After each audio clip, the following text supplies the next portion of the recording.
flemme de prier, absence de tawhid, jamais dire merci. Et si toi aussi tu avais un de ces 7 comportements qui indiquent que tu t'éloignes de la foi.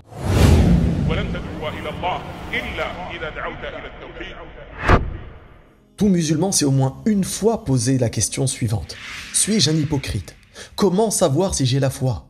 Comment savoir si je m'éloigne de ma religion? Les moyens de le savoir sont nombreux, mais j'ai compilé pour toi les 7 comportements les plus fréquents à notre époque, qui indiquent une baisse de foi et un éloignement de notre religion. Reste bien jusqu'à la fin pour connaître le comportement qui cause le plus de tort à notre époque et engendre de nombreux égarements. Voici 7 comportements, 7 signes qui indiquent que tu t'éloignes de la religion. Numéro 7, négliger les invocations, ad-du'a, et ne pas demander à Allah lorsque l'on en a besoin. J'ai une question importante pour toi. Qui est le plus à même de répondre à tes besoins? Eh bien, c'est celui qui t'a créé, Allah. Il te connaît mieux que personne ne te connaît. Il connaît mieux tes secrets les plus profonds et les plus enfouis, tes erreurs passées, et même tout ce dont tu ne te souviens même plus. Mais toi, quand une difficulté te parvient, quand une épreuve t'atteint, que fais-tu? Tu cherches des solutions là où il n'y en a pas. Ou pire encore, tu te tournes vers un autre secoureur que le seul qui peut réellement t'apporter de l'aide. Et le fait que tu ne t'adresses pas à Allah lorsque tu en as besoin témoigne de ton éloignement de lui, témoigne que tu places ta confiance autre part qu'auprès de lui, alors qu'elle devrait lui revenir de façon exclusive. At-tawakkul, at-tawhid. Et si tu te reconnais dans ce que je dis, alors fais le test. Dès maintenant, chaque fois qu'une épreuve te parvient, tourne-toi vers Allah. Chaque fois que tu as un doute, tourne-toi vers Allah. Chaque fois qu'une tristesse, une difficulté, une épreuve ou une douleur se présente, tourne-toi vers lui seul.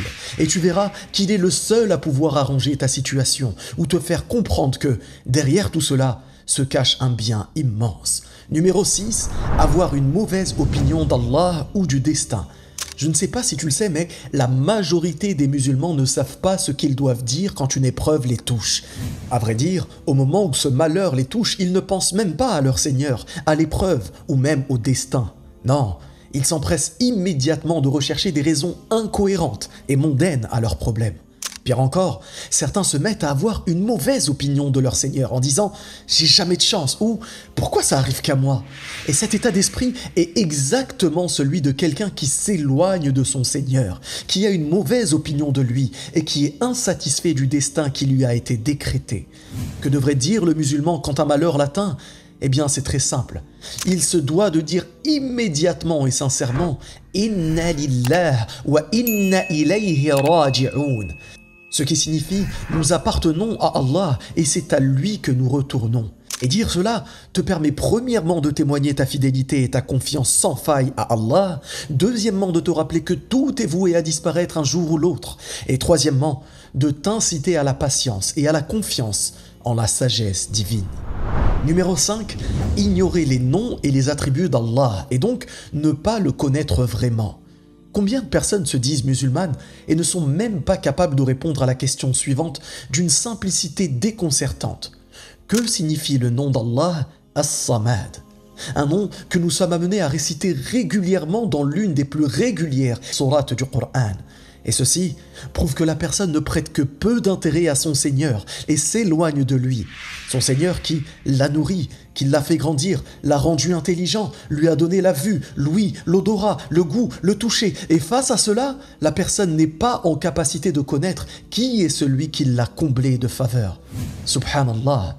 As-Samad signifie dans sa définition simplifiée qu'Allah n'a besoin de personne, mais que tous les êtres ont besoin de lui pour subsister, se nourrir, être guidés et obtenir secours.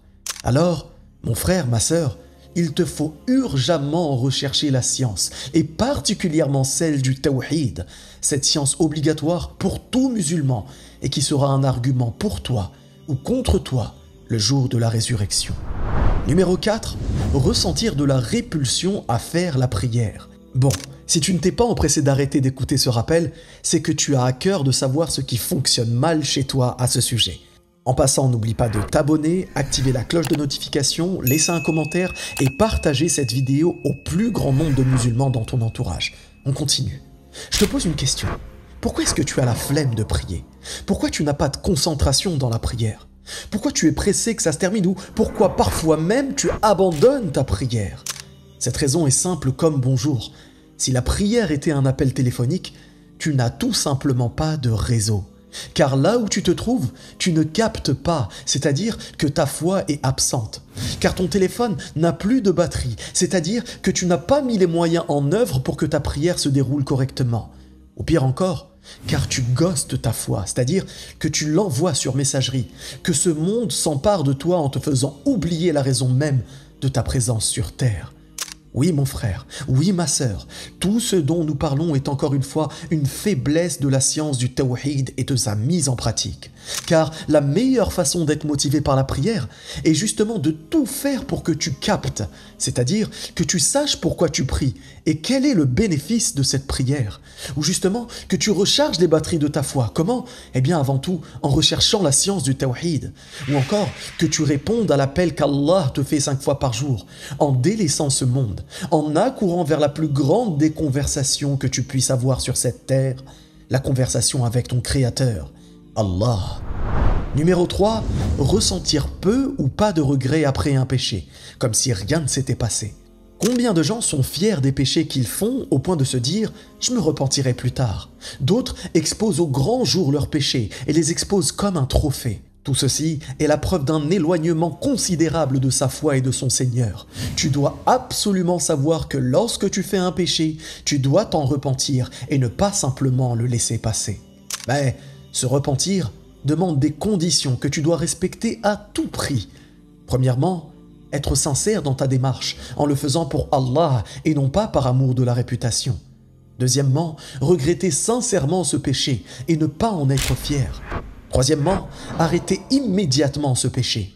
Quatrièmement, avoir l'intention de ne plus jamais recommencer.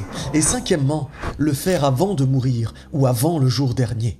N'oublie pas qu'il se peut que tu meures au moment même où tu fais ton péché et que tu seras ressuscité dans l'état dans lequel tu faisais ton péché devant l'humanité toute entière et surtout devant Allah le jour de la résurrection. Numéro 2, manquer de gratitude envers Allah pour ses bienfaits, grands ou petits.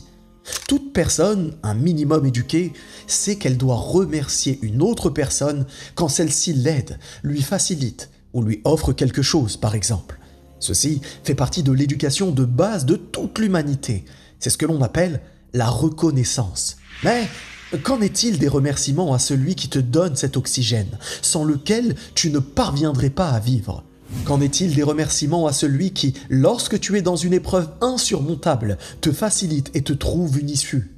Qu'en est-il des remerciements à celui qui te nourrit, te protège, te guide, t'exauce et une somme indénombrable de bienfaits qu'il t'octroie? Celui qui ne remercie pas ou peu Allah fait certes partie de ceux qui s'exposent directement au châtiment d'Allah. Comment le remercier? Tout simplement en disant « Merci. Ya Rabbi shukran lak ». Quand? À tout moment. En prière, dans ton lit, dans ta voiture, en famille ou seul, où que tu te trouves et quoi que tu fasses. Toutes les occasions sont bonnes et propices pour remercier celui sans lequel tu ne serais rien. Enfin, dernier signe d'éloignement, craindre les créatures, les hommes, les gens, plus qu'Allah, ou chercher leur satisfaction avant de rechercher celle d'Allah.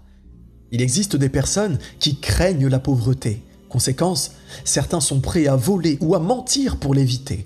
Il existe des personnes qui craignent les autres créatures et l'humiliation. Conséquence, certains reluisent leur réputation avec ostentation. Il existe même des personnes qui craignent l'ennui. Conséquence, certains recherchent des loisirs extrêmes pour, d'après eux, tuer le temps. Toutes ces personnes se dirigent doucement, mais sûrement, vers le chemin de ceux qui ont encouru la colère d'Allah et des égarés. Tout d'abord, qu'est-ce que la crainte, at-taqwa? Eh bien, c'est le fait de mettre entre soi et la colère d'Allah, c'est-à-dire son châtiment, une barrière sur une lumière d'Allah, c'est-à-dire avec science. Et sache que la mise en pratique de la taqwa te fait immédiatement rejoindre une catégorie de personnes que l'on appelle les muttaqin.